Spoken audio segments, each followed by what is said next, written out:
The Cellcast is recorded in front of a live streaming audience.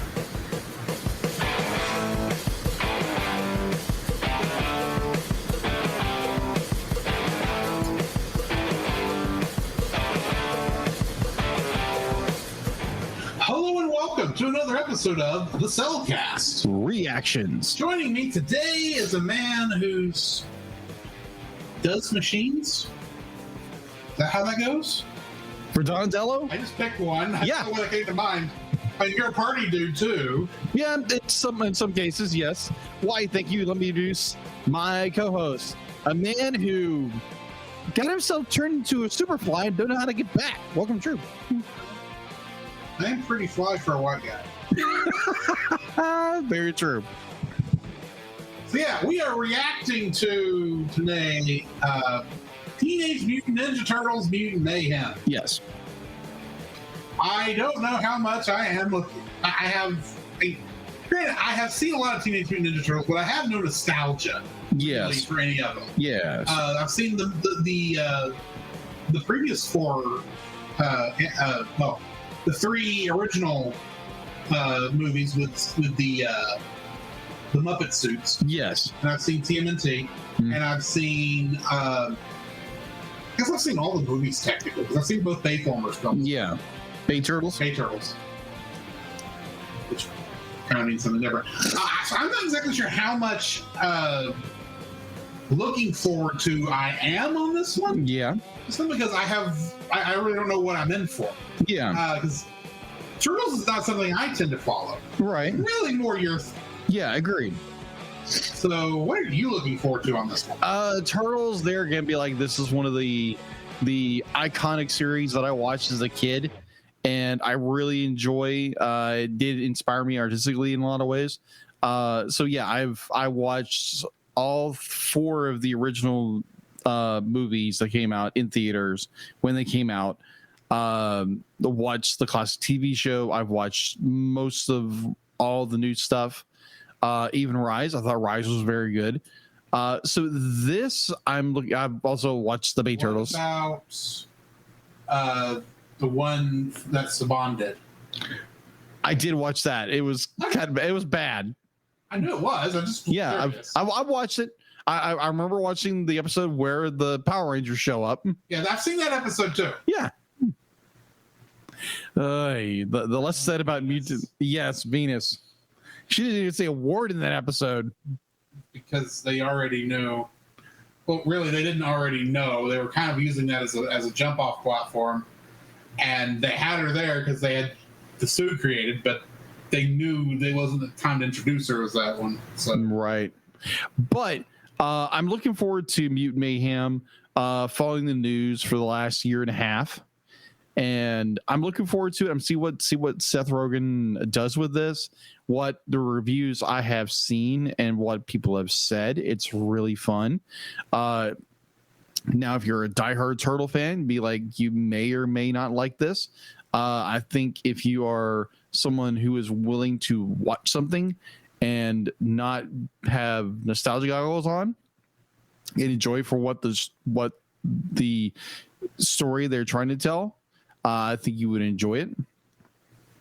And not to believe the naysayers when they reveal a character, they say the movie's going to be crap. That gets very annoying. It's literally they showed they finally showed the design of April, and people lost their freaking wigs. Mm-hmm. Literally, like pointing out, be like, it's like, well, she's not this. Be like, oh, she has a certain body type. It's going to be a terrible movie. This and this and this and this. Be like, guys, watch the movie, then make your own opinion. That's how I view these things. So you'll always be watching movies. Exactly. Watch the movie and don't, because I guarantee there are people who will criticize the film the entire time up to the film, and they'll watch the film and they'll think it's a piece of crap because that's all they've seen is negative, negative, negative. And they won't watch the movie for what it is. They will only watch their own either their own political viewpoint or something else, and they won't enjoy the film for what it was. So I'm gonna go into this film kind of excited, being an 80s 90s Turtles fan, and seeing what they bring to the plate in order to tell a story. Yeah, that's all I've got. Be like, I've seen the trailers, I've seen the toys. Mhm. Like, actually, me and my girlfriend were walking through a Walmart, and we're just walking around the display full of just like Turtles stuff. And I'm like, this is the coolest thing ever. So yeah, I'm looking forward to reviewing and watching this movie. All right. So I guess join us on the other side, and we'll get to talking about this. Turtle power, dude. Here's an emotion. Da-da-da.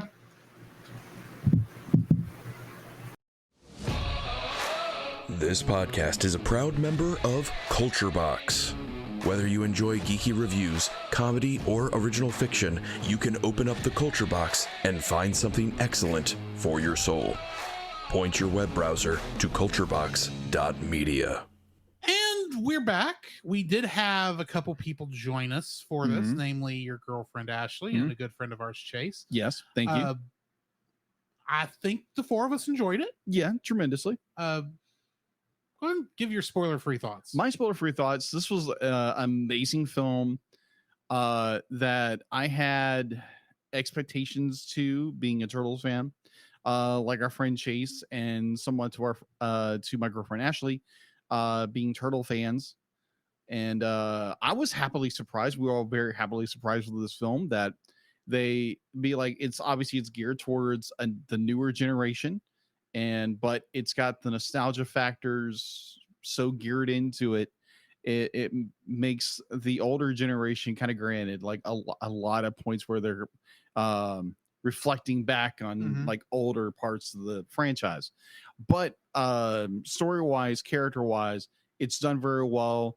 They use teenage actors to actually voice the Turtles, which gives that more authenticity. Authenticity? I can't talk tonight. Say it again. Authenticity? Authenticity to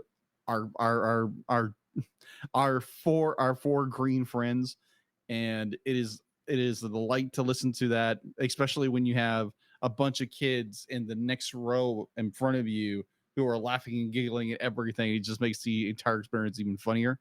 And overall, I enjoyed this film. It's got fun.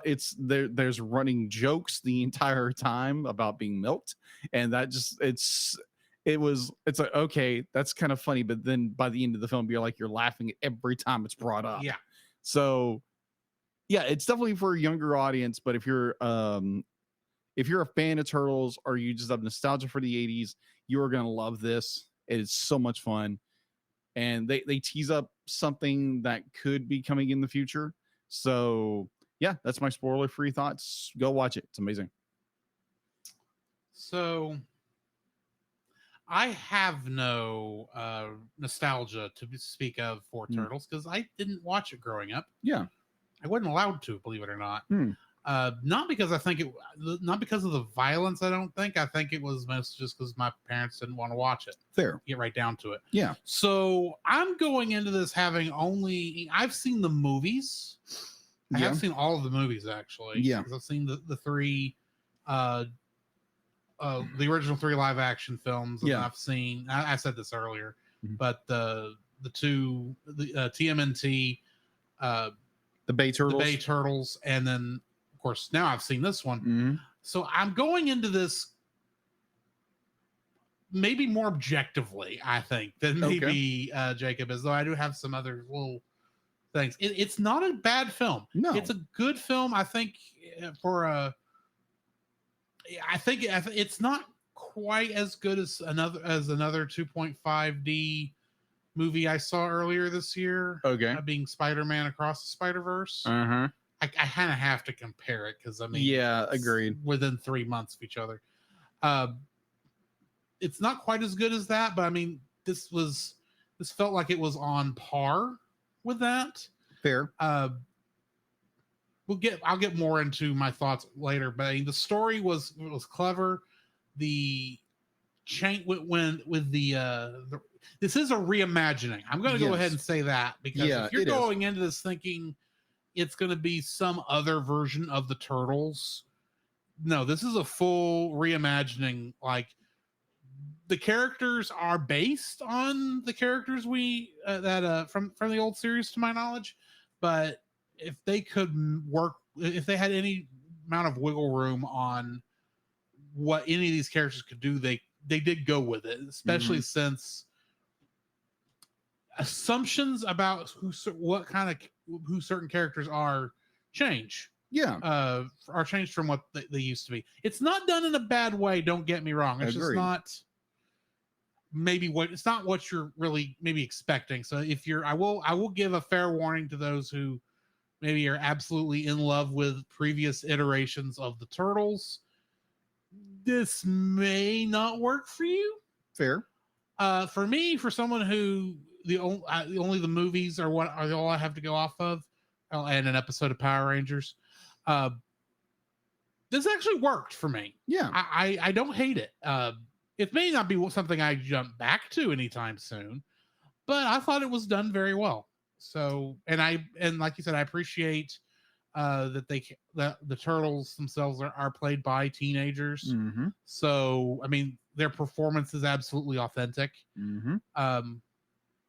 And like you said, a good portion of what made this viewing, I think, as pleasant as it was, is the fact is the row in front of us. Yes, with all absolutely. with all those kids. Yeah, that was absolutely great. But yeah, just a fair warning: you will be hungry for pizza afterwards. Yes, like a friend of ours, Chase. Exactly. So I think on that note, we're gonna go ahead and jump into the spoiler-filled section, and let's get to it. Yeah.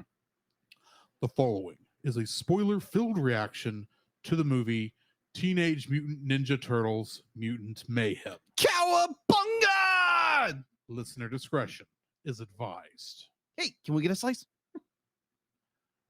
So I'm going to go ahead and let you nerd out for a little bit first before I come in and reel us back in. Okay. You would do the same for me. Agreed. This was a fantastic viewing of a movie, like I said in the spoiler-free section, where you have this kind of built-in expectation to what the film is, because you've seen every other iteration of Turtles, and that's what you grew up with. That's part of your artistic inspiration. So you want this to succeed and you don't want it to fail, but at the same time you're scared it's going to fail. And I was completely wrong. It, like Drew said earlier, it is a reimagining of the Turtles to an extent. There is a lot of the way they portray the characters, the way the more of this newer idea of how the Turtles are, because they want to be accepted by the world, but they have this built-in prejudice that the humans are going to reject them automatically because they had a bad experience when they were younger, in which that's understandable to an extent.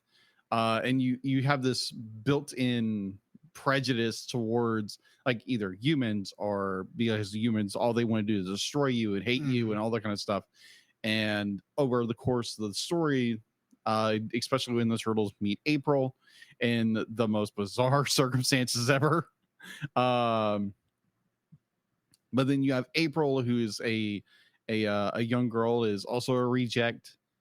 She's felt like she's been quote unquote more modern terms canceled by the culture, in which she's not. She's being ostracized because she's weird and awkward like everybody else is. So I'll take issue with that. Just more be like, when she said I got canceled, it's like, no, you didn't get canceled. You just simply got ostracized. You're a teenager. But overall, be like, I love to where the Turtles come to they because you have this contrast where at the end of the film where you have Superfly has the exact same viewpoint as Master Splinter or Dad or whatever we're gonna call him in this film, who is incredibly well, like when they decided to do Jackie Chan as Splinter, just nailed it out of the park. I thought it was great. So when you have this contrast, I'll be like the perspective that Superfly and Splinter have are very similar. They're because when be like, oh, we're just the same kind of mentality, that Splinter comes to realize, be like, no, I don't want to be that. I don't want to be this person who wants to be like, I'm not the kind of person who wants to eradicate humanity, because I can't, I'll never be accepted. I'll never be accepted. And I understand we all have problems with, like, definitely when you're younger, you don't feel like you're accepted. Sometimes even in your adulthood, you don't feel accepted. And like, definitely if you go even more political and social, that kind of stuff. But and a lot of it's just like, giving people a chance, be like, people will actually surprise you with you find the right people that you like hanging around with. And there again, be like, we could go into political view of this, but we're not going to. But overall, this movie was fantastic. I love the portrayal of the turtles, again, the desire to be accepted and loved by the world. But it's something more. It's a lot more than that. And I think it's a good lesson for definitely our culture now, to not think that you're just being totally rejected because of something, you're awkward or weird or a turtle. But like, and kind of give that parallel that, but like, yeah, with the more of that Christian viewpoint, that it's like, yeah, because we are rejected. Be like, if you have a relationship with Christ, be like, yeah, you are rejected by the world. And I've seen it firsthand. It's not pleasant, but be like, this is not our world. This is not our kingdom. We're not to give we are not to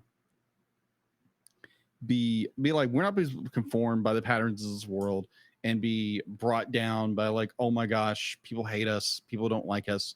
That's very strong, definitely if you're a teenager or an adult. But that God is there, but like, he's never going to leave us nor forsake us. And he's got our back when the chips are down, but like, he's there through the thick and the thin, as in the Psalm says, would be like, even though I walk through the valley of the shadow of death, I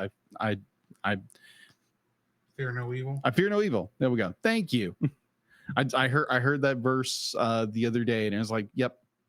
But overall, amazing movie. You have the villains who are more mutants, Baxter Stockman's experiments, and I was hoping Superfly was Baxter Stockman, but for some reason they didn't do that, which is weird. But his design at the very least was a throwback. Yeah, it was. But overall, I enjoyed this movie tremendously. I would highly recommend it to anybody right now. Go out and watch it. I'm trying to think of anything that I would, severely dislike. Definitely like cultural rejection and that kind of stuff. That does suck. But it doesn't define who you are. Doesn't define, be like you're rejected by people. It's learn from your mistakes and move on, grow forward. Don't get stuck. Because you find like the character April, who is just so consumed with, oh my gosh, people don't like me. It's like, yeah, the turtles do that. And I understand as a teenager, we do that. But at the same time, we shouldn't be hung up on that. And as an adult, I teach myself all the time not to be like, oh, no one likes me, blah, blah, blah, blah. It's like, well, then work towards that. Work on that. But yeah, you're not alone. You're not alone in stuff. Just give you a little hint of advice that you probably heard 1,000 times, but here's the 1,001. You're not alone. So overall, I enjoyed this movie. Highly recommend it. Bring your kids to watch it. It's violent, but it's a cartoon kind of violence. And if you have any nostalgia for the older parts of the franchise, you will definitely enjoy it. Definitely in their first fight. I think our friend Chase brought this up, is when this is their first fight, their first fight. It is fantastic. the way it's executed, and definitely when you hear ninja rap in the middle of this for a snippet was just putting on top of the cake. It was perfect. The movie does have flaws. As is my first viewing, but yeah, good movie. I enjoyed it. You? So this is not a movie made for me. I can tell you that right now. Like I said, I'm not going to return to this one anytime soon. Okay. I will admit my first view. This is a problem I've had since the first trailer for this came out. Right. I understand what they're doing with the art style. That doesn't mean I like it. Fair. And that's just a personal, subjective thing. Yeah. I feel like as well as it works with the mutants themselves. I do think this is part of the point. Yeah. It makes all the humans look like. Do you know those commercials for like DoorDash and stuff with the really strange looking humans? Yeah. Humans. That's kind of what that reminded me of, except less corporate-y. If that makes sense. I understand. And a lot more and a lot dirtier, because I mean this is a very dirty art style, which I actually applaud this movie for its for the fact that it makes everything just look kind of dirty and grungy and sketched out real quick. Yeah. Kind of it has that feel of the independent comic it's based on visually. Yes. So I appreciate that, but there's just a part of me that just subjectively is I prefer other versions of art for the Turtles that we've in the past. Fair. Granted, I do like the 2.5D. I am curious to see what this kind of looks like in 3D, because I know this had a 3D version. Yeah. Even though I'm fairly certain, this would have been shot in 3D, so they could have, not shot in 3D, but this was computer generated. So I mean, they could have done a re-render and actually do a good 3D take on it. But but with the way it looks hand drawn still. Yeah. While being 3D, I don't hate it, but because the humans all kind of look like dolls that have been run over by a car and mangled by a dog. I totally understand that point.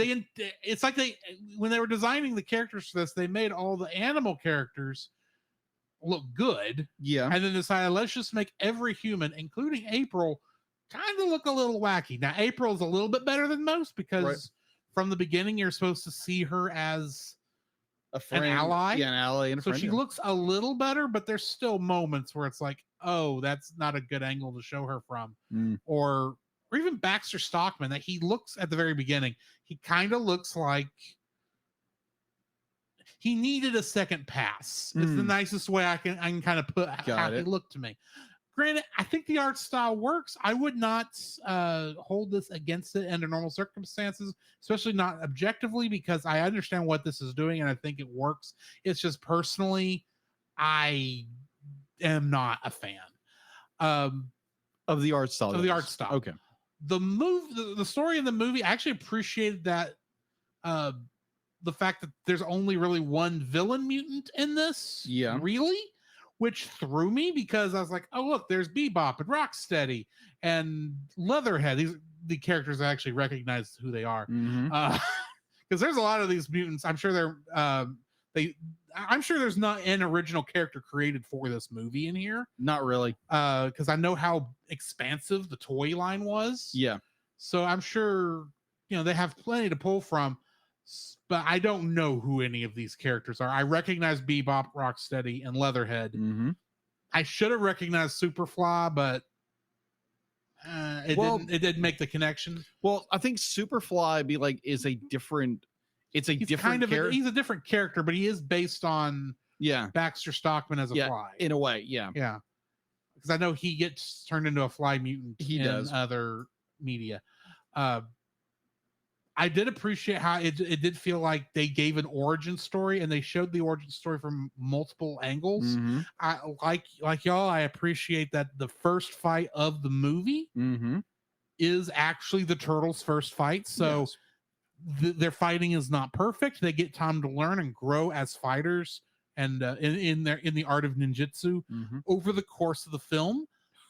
Yeah. The thing I appreciated, I think the most, though, I think might have been April.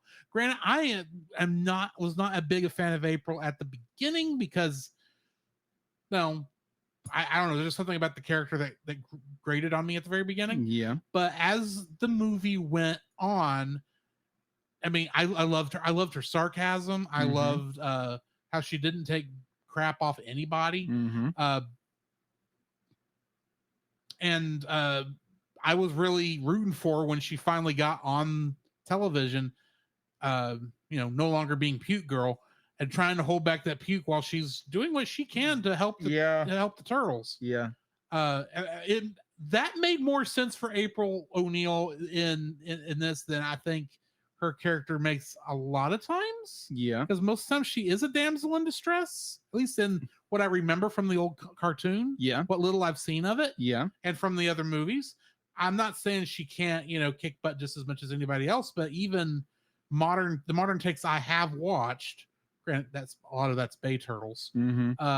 They don't really know what to do with her character. No, they don't. But here they did a good job of working with her character. I appreciated that all the characters, April and the Turtles, all felt like teenagers. Yeah. I appreciated that.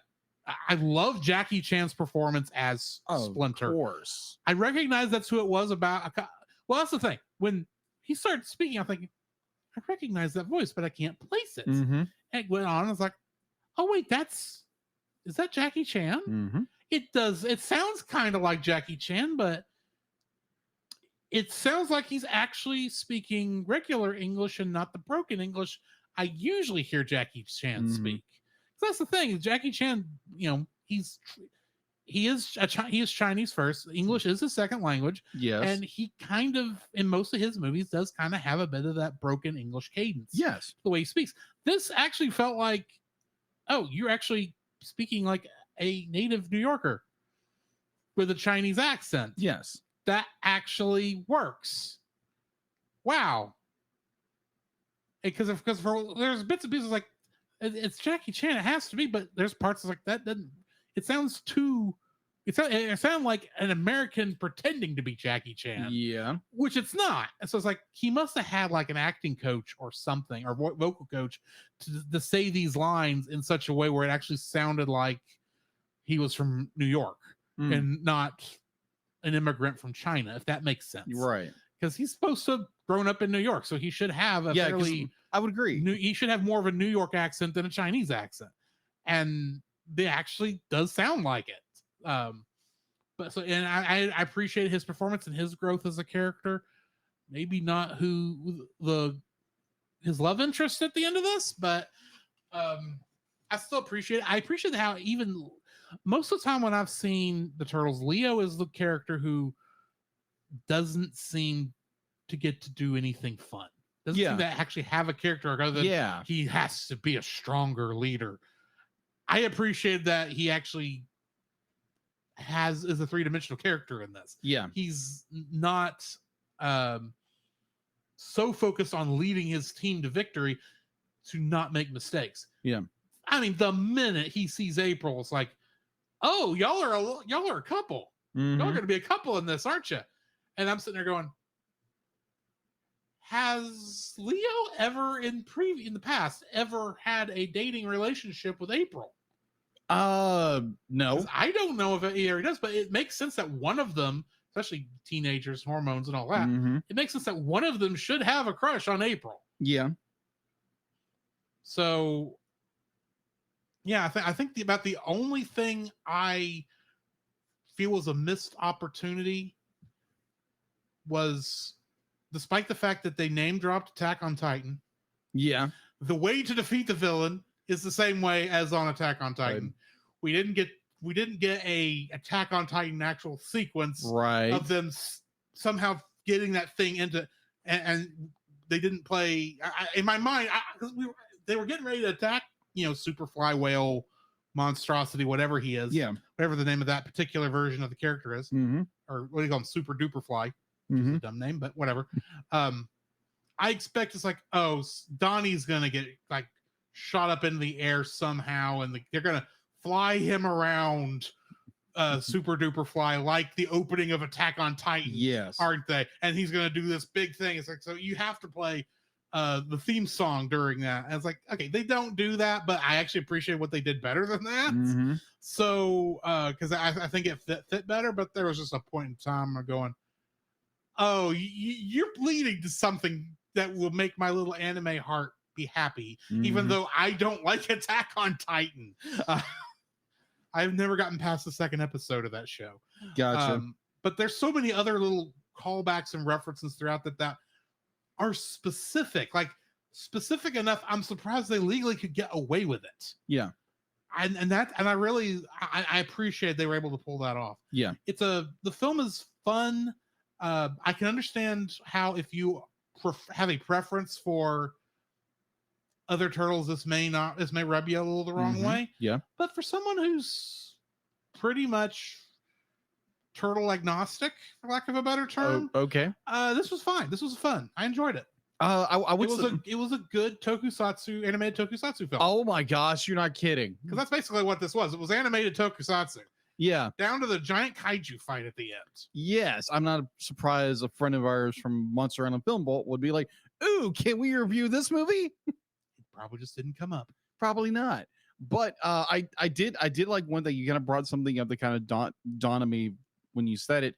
It's like, it's not a Raph-centric movie. Yeah. Like most of them are. The turtles. Yeah. As a group. Yeah. None of all four turtles get development and get story. And it's not just Leo has to be the strong warrior.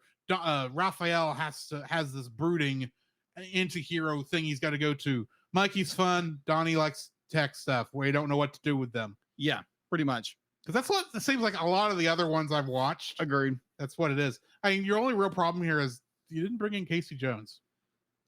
Maybe next film. Maybe they'll make some deals and we'll get some other Image. Is it Image Comics that they were originally part of? Mirage Comics. Maybe we'll get some other Mirage characters that appeared in the past, like Usagi Yojimbo and some others. Well, Usagi wasn't part of Mirage, but he was like another independent comic character. Right, but he showed up in there. I mean, that's what I'm saying. Maybe we'll that get would some be other fun. independent Oh my gosh. cameos. Yeah. Because I mean, Usagi Yojimbo, I think, would fit into this. Even though I don't really know much about the character, other than the actual Teenage Mutant Ninja Turtle toy line included him.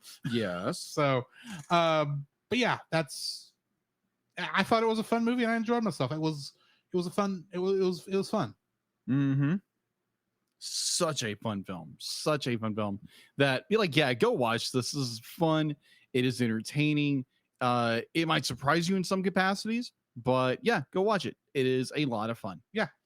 So I think that's going to be it for us for now. I'm not entirely sure when this is coming out. I'm going to try to have this out the next week, but keep your podcast catchers subscribe to us to catch all our upcoming episodes.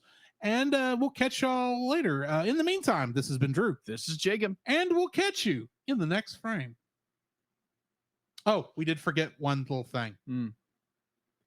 That's not Shredder. That's Cheese Grater. I don't want to get milked. For those who don't know, yes, the